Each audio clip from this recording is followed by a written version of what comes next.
Hello, you're welcome to Sandrita. So, in this channel, I show you the easy and simple way to make dress for kids. So, if this is something that you have interest in, like learning how to make kids clothes, subscribe to my channel and also turn on the notification bell so that you get notified each time I post a new video. And in today's video, I'll be showing you how I made this off-shoulder dress using this black material and foam poly. So what I'll be doing is that I'll be folding my fabric into four. Here is going to be the center front, while the other one is the center back. I'll go ahead and mark out a line. This is going to be my guide. If you have been following me, you will know that I always start with that line.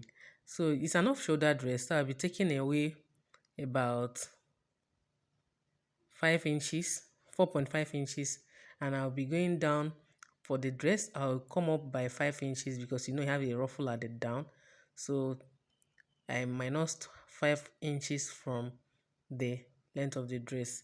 So here what I'll be doing now is that I'll be taking down the shoulder measurement divided by 2, and here I'll be coming down by the armhole measurement divided by 2. Remember, my tape is on 4.5 inches because I'm taking that away.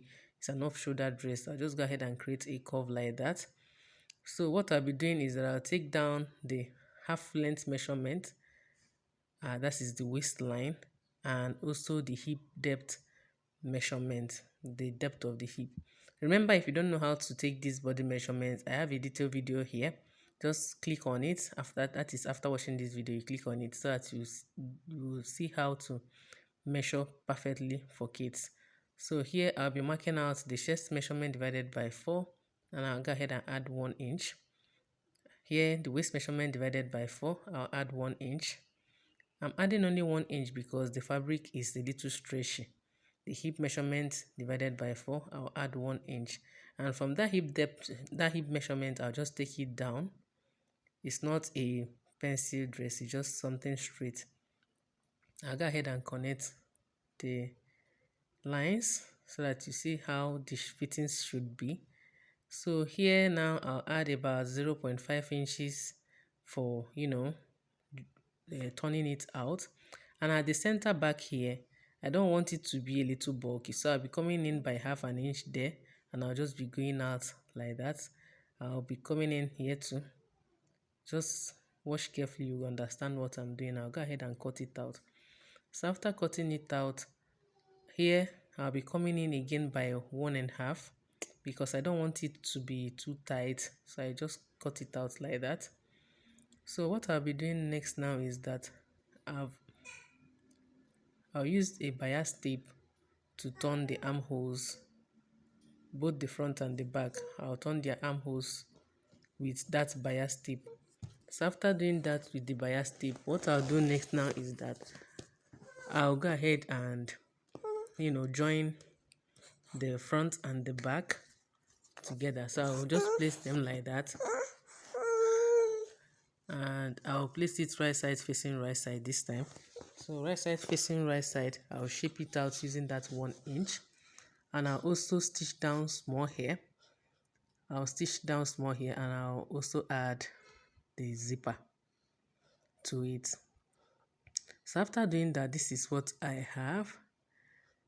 If you are going for something to, I think this can do, but of course we have to add the flares at the up and the down. So what you're going to do is just go ahead and cut out flare. I've already done that. So what I'll do now is that this particular flare should be the shoulder round, and for the down one, you use the measurement you have at the down of the dress to cut out the flare for the down. So what I will do is that I'll mark out the center of the flare, and I'll also mark out the center on the front of the dress. I'll mark out the center. This is going to help me to pin the flare to the dress, and I'll be pinning the flare, the wrong side of the flare, on top of the right side of the dress. So after stitching it down, I'll use a bias tape to turn the neck. So I'll just stitch this thing all the way around, and I'll use a bias tape to turn it inside so that it have a neat finishing. And for this down here, I'll just join the flares together. Remember, if you're cutting your flare, use the measurements you have on the down of the dress. I'll join the flares together and I'll attach it right side facing right side. So this is the final look of the dress. I've already turned the neck using a bias tape. So that is just it for this tutorial. If you like it, give it a thumbs up, comment on it. If there is any question you would like me to answer regarding this tutorial, I'll be in the comments. And until my next one, happy sewing.